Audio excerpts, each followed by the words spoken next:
आज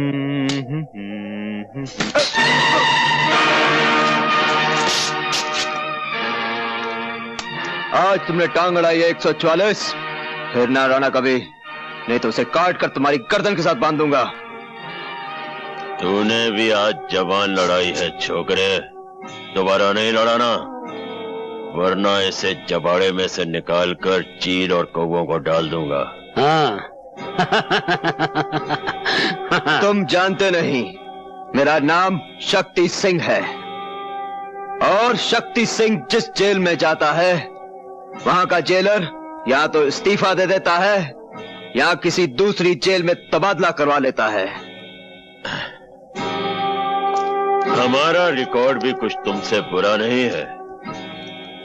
हम भी जिस जेल में जाते हैं, जेलर की हुकूमत सिर्फ जेल के दफ्तर में होती है, जेल के अंदर हुकूमत शमशेरा की चलती है।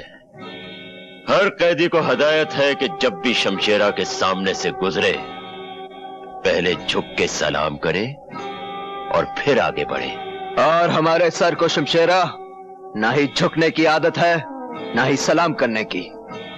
तुम में इतनी ताकत है तो इसे झुका के दिखा दे। मैं इसे झुकाकर भी दिखा दूंगा और काट कर भी दिखा दूंगा।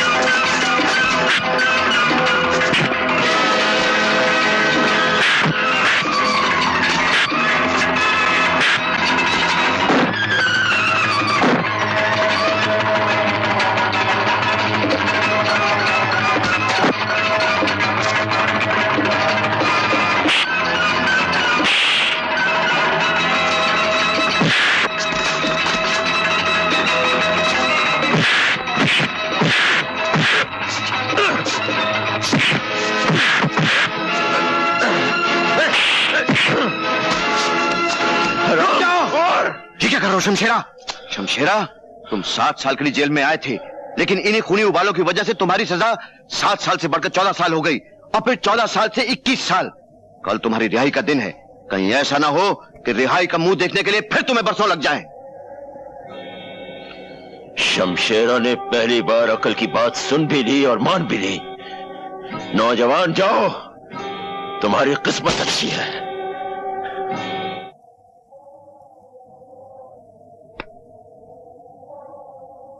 छमिया, रुक जाओ।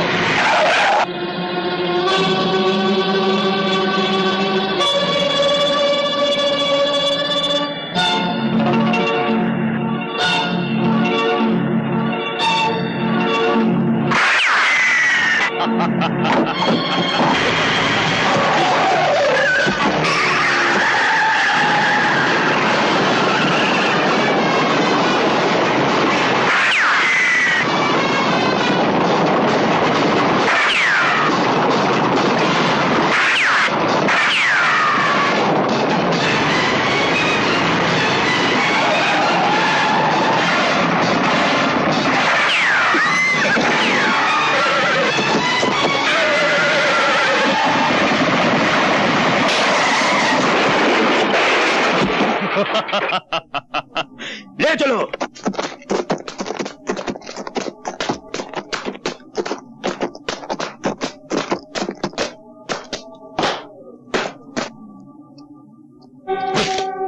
पहचाना मुझे?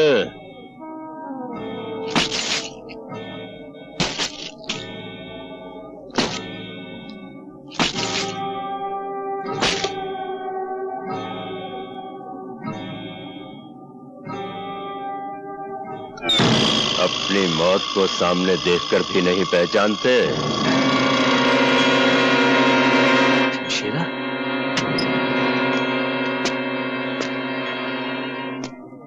मैंने तुम्हारा दिया हुआ यह जख्म अपने सर आंखों पर रखा है।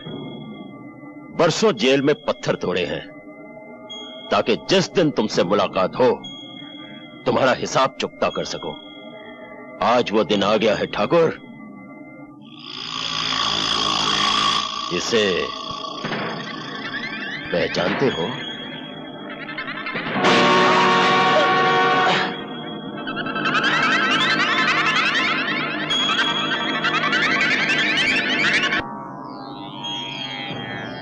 ये खड्डा मैंने तुम्हारे लिए ही खोद कर रखा है।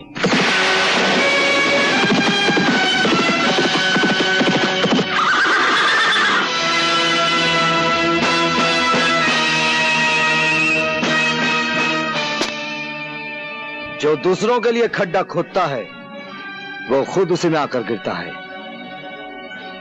जिन बच्चों के अभी दूध के दांत भी न टूटे हों, उन्हें इस तरह उछलकर मर्दों की तरह बात नहीं करनी चाहिए। मर्द तो मैं हूं, वो भी असली, और बेटा भी मर्द का। कहो तो मर्दानगी के 2-4 नमूने पेश करूं? ठहरो।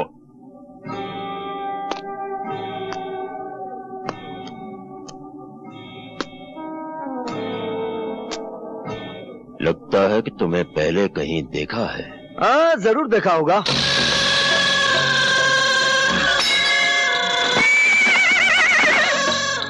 लो, बहादुर भी हाँ कह रहा है।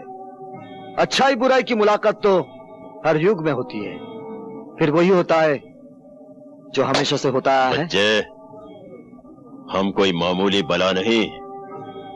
जहां बुराई खत्म होती है, हम वहां से शुरू होते हैं। अगर तुमने मां के पेट में ही सुन लिया होता कि हमारा नाम राजा शमशेर सिंह उर्फ शमशेरा है, तो शायद तुम पैदा होने से ही इनकार कर देते। फिर तो गया खड्डे में। क्या मतलब? मुलाकात तो होनी ही थी। विधाता के लिखे को कौन मिटा सकता है? रावण था तो राम थे, कंस था तो कृष्ण थे, दुर्योधन था तो धर्मपुत्र थे, राजा है तो रवि है। थोड़ी देर में दुनिया कहेगी कि रवि था और राजा है। हमने बड़े बड़े कर्मवीर देखे, धर्मवीर देखे, परमवीर देखे, शूरवीर देखे, लेकिन शब्दवीर पहली बार देखा। हमने भी बड़े बड़े राजा देखे। गलियों का राजा देखा, सड़कों का राजा देखा, भिखारियों का राजा देखा, लेकिन आज पहली बार कब्रिस्तान का काना राजा देख रहा हूं। देखो मिस्टर कान्या, मारा मारी से पहले एक शर्त है। जो खड्डे में पहली बार गिरेगा वो अपने हाथों से मिट्टी समेट कर अपने आप को दफन कर लेगा। मंजूर? मुझे मंजूर है।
जो दूसरों के लिए खड्डा खोदता है वो खुद उसी में गिरता है। चल डाल मिट्टी।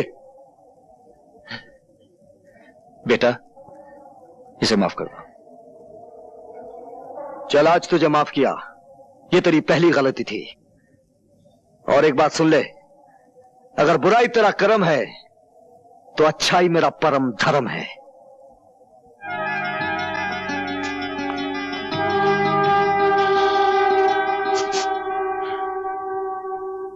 हाय राम, ये क्या हो गया आपको? कैसे हुआ ये सब? जिंदा पहुंच गया तुम्हारे पास। भगवान का शुक्र करो सावित्री। शमशेरा तो आ ही गया था आज, अपनी आंख का मेरी जान से बदला चुकाने। मुझे मारने से पहले एक नौजवान कहीं से आ गया और उसने तुम्हारी मांग का सिंदूर मिटने से बचा लिया। कहाँ है वो नौजवान? आप उसे साथ नहीं लाए? वही तो यहाँ लेके आया है मुझे। बाहर खड़ा है वो।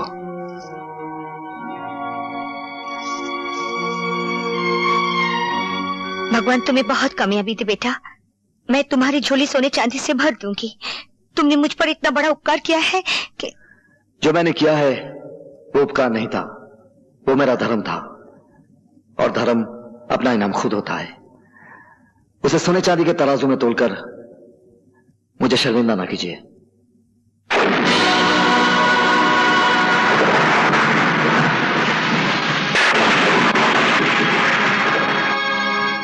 मैं चलता हूं, उनकी देखभाल के लिए किसी डॉक्टर को बुला लीजिए।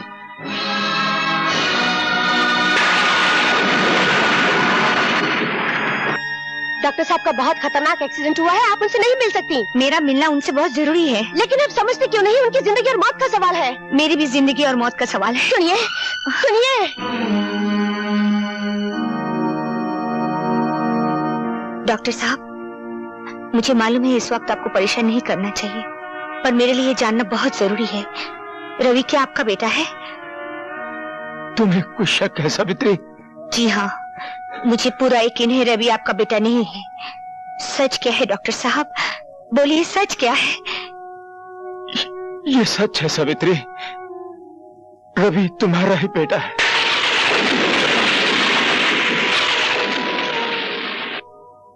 मगर अब इस सच्चाई को मेरे साथ ही मर जाने दो, नहीं तो तुम्हारे हरे भरे घर में आग लग सकती है। डॉक्टर साहब, डॉक्टर साहब, डॉक्टर साहब।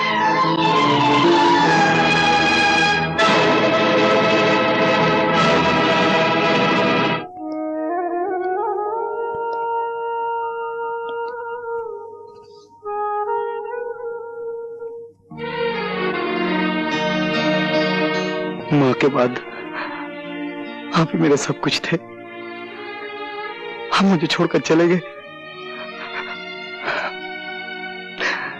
मैं अनाथ हो गया पिताजी, मैं अनाथ हो गया।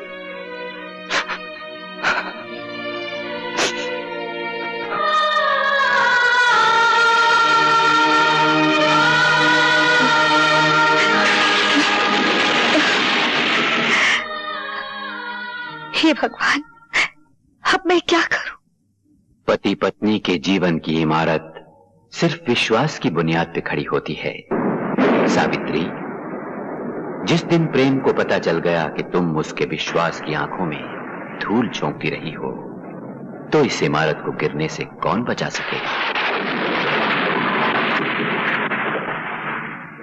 इस इमारत को अब झूठ बचा नहीं सकता।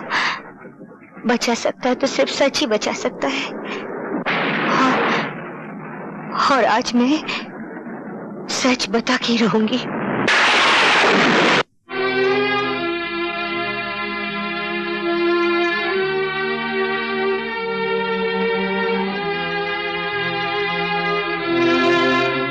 क्या बात है सावित्री?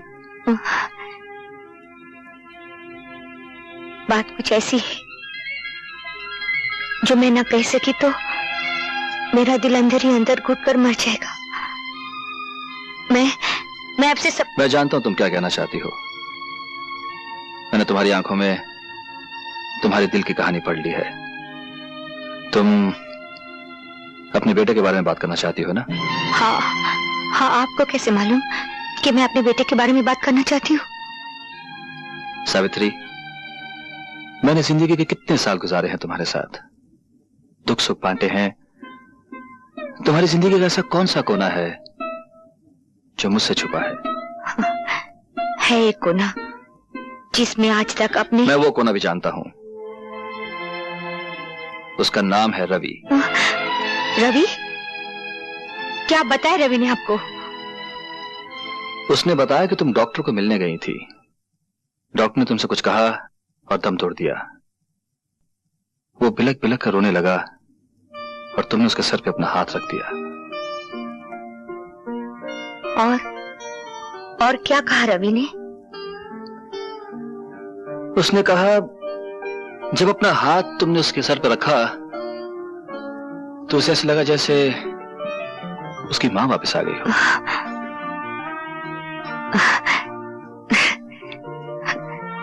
बेचारा, उसने मां को जाना ही नहीं, फिर भी मां से कितना प्यार करता है।